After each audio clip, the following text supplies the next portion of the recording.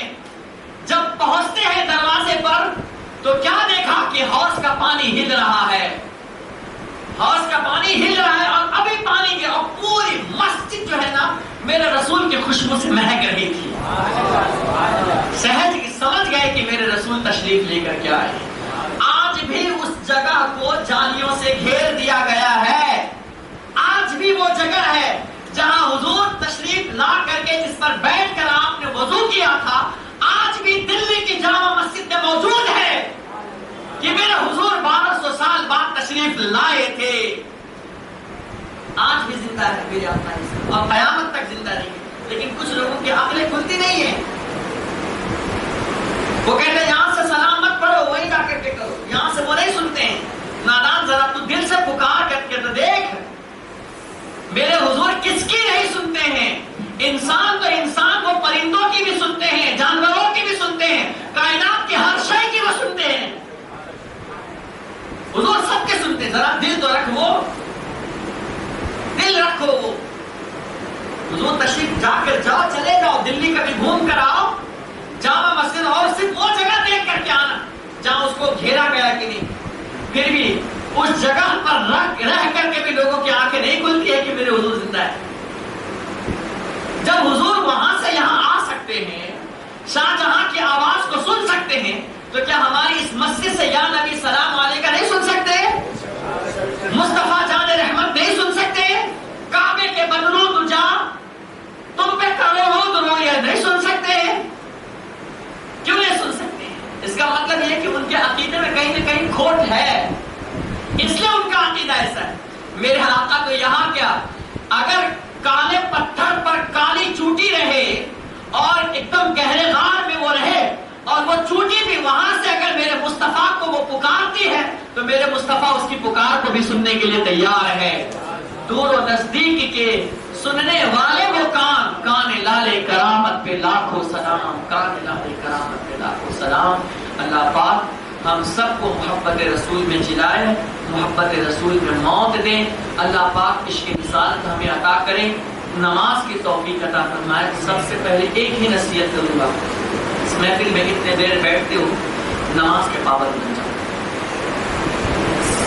اور کچھ نہیں میں آپ سے کہتا، نماز کے وقت پر آ کر کے نماز پڑھا کرو، اپنی مسجد کو آباد کیا کرو، نماز پڑھو، حرام کاری کو چھوڑ دو، جائز کام اختیار کرو۔ اللہ پاک آپ کو جہاں بھی رہو گے آپ کو خوشحالی عطا فرمائے۔ ایک اعلان سماعت کر لیں کہ سنی دعوت اسلامی کی جانب سے ہر سال جو ہے قربانی کا اہتمام ہوتا ہے بڑے جانور وغیرہ میں، تو جن لوگوں کو بڑے جانور میں حصہ لینا ہو، کیونکہ ہر آدمی کی استطاعت ہوتی نہیں ہے بکرا کرے، تو بڑے جانور میں آپ کہیں نہ کہیں دیتے ہیں، تو یہ ایسی جگہ ہے جہاں سید امین القادری صاحب عالمی خطیب وہ اپنے زیر نگرانی میں یہ پورا کام کرواتے ہیں۔ ہماری تحریک کے اندر جو قربانی کا پورا معاملہ ہوتا ہے سب ان کے ہاتھ میں ہوتا ہے، پورے ہندوستان سے لوگ جگہ جگہ سے قربانی کا حصہ جمع کرا کر آپ کی قربانی کو پکی کروا کر کے قربانی کی جاتی ہے۔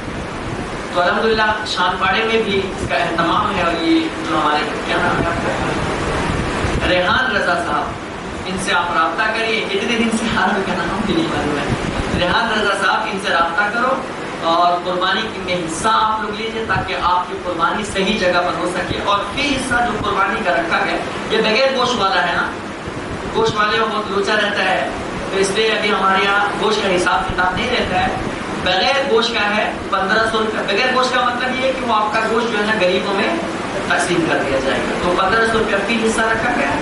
آپ ان سے رابطہ کر کے آپ قربانی میں حصہ لینے کی کوشش کریں۔ اللہ پاک ہم سب پر کرم فرمائے۔ آج وقت زیادہ ہو گیا ہے، صرف سلام پڑھ کے ہم فوراً دعا کر لیں گے۔ کھڑے ہو جائیے اور سلام پڑھ لیجیے۔